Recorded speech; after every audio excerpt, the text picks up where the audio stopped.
الحمد للہ رب العالمین والصلاة والسلام علی سید الانبیاء والمرسلین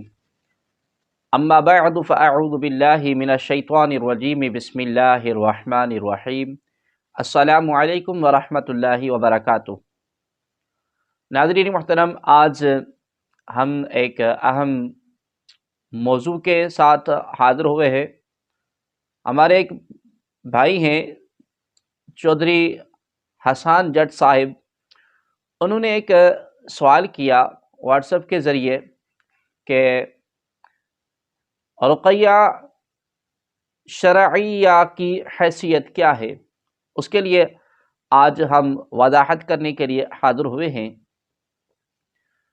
رقیہ شرعیہ سے مراد شرعی دم درود ہے۔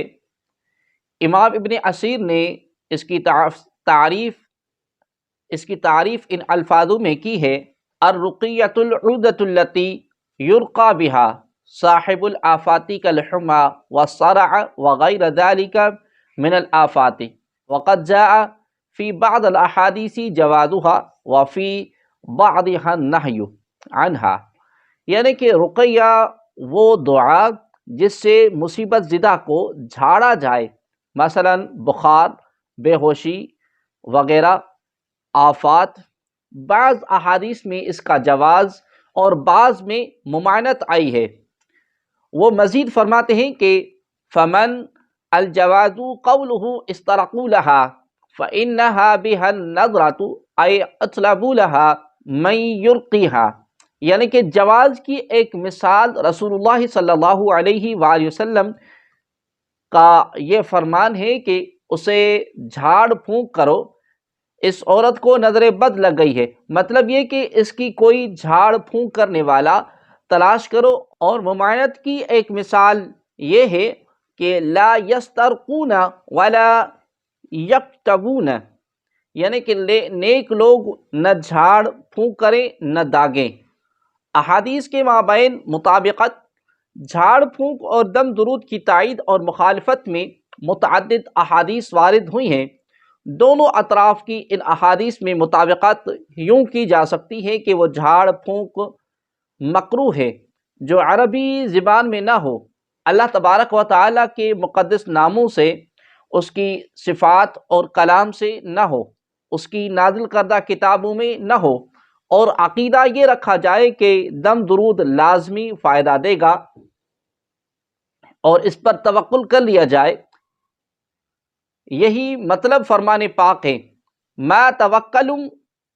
من استرقا، یعنی کہ جس نے جھاڑ پھونک کیا اس نے توکل نہیں کیا، اس کے علاوہ جو جھاڑ پھونک ہے وہ مکروہ نہیں ہے۔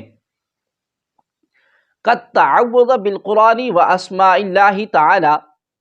والرقى المرویہ، یعنی کہ جیسے قرآن کریم اور اللہ تبارک و تعالیٰ کی اسماء مقدسہ اور اس کی صفات اور اس کی نازل کی گئی کتابوں میں جو کلام پاک ہے اور جو دم جھاڑ حدیث پاک میں مروی ہے،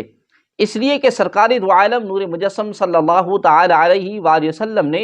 اس صحابی سے جنہوں نے قرآن کریم سے جھاڑ پھونک کی تھی اور اس پر اجرت بھی لی تھی، فرمایا کہ وہ لوگ بھی تو ہیں جو باطل جھاڑ پھونک پر اجرت لیتے ہیں، تم نے تو برحق دم کر کے اجرت لی ہے۔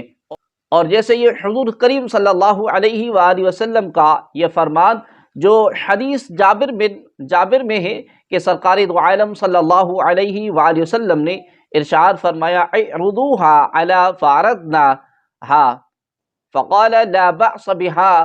انما هي مواثيق كأنه خاف ان يقع فيها شيء مما كانوا يتلفظون به ويعتقدون من الشرك في الجاهلية وما كان بغير اللسان العربي مما لا يعرف له ترجمته ولا يمكن الوقوف عليه فلا يجوز استعماله۔ یعنی کہ وہ دم جھاڑ میرے سامنے لاؤ، ہم نے پیش کر دیا، فرمایا کوئی جرم نہیں، یہ تو وعدے معاہدے ہیں۔ گویا کہ حضور کریم صلی اللہ علیہ وآلہ وسلم کو خوف تھا کہیں دم میں کوئی ایسا حرف نہ ہو جیسے وہ بولا کرتے اور جسے شرک کا دور جاہلیت میں عقیدہ رکھتے، یا جو عربی زبان میں نہ ہو، جس کا ترجمہ نہ آئے اور نہ اس کا مفہوم تک پہنچنا ممکن ہو، ایسا دم جائز نہیں۔ تو اس کا مطلب یہ ہے کہ اس دم سے بڑھ کر کوئی دم بہتر اور نفع دینے والا نہیں۔ اور حضور کریم صلی اللہ علیہ وآلہ وسلم نے ایک سے زائد صحابہ کرام رضی اللہ علیہم اجمعین کو جھاڑ پھونک کا حکم دیا، اور ایک بڑی جماعت کے بارے میں سنا کہ وہ جھاڑ پھونک کرتے تھے اور آپ نے ان پر انکار نہیں فرمایا۔ ناظرین محترم، تو اس سے ثابت ہوا کہ وہ جھاڑ پھونک کرنا شرعاً جائز ہے، جو اللہ تبارک و تعالی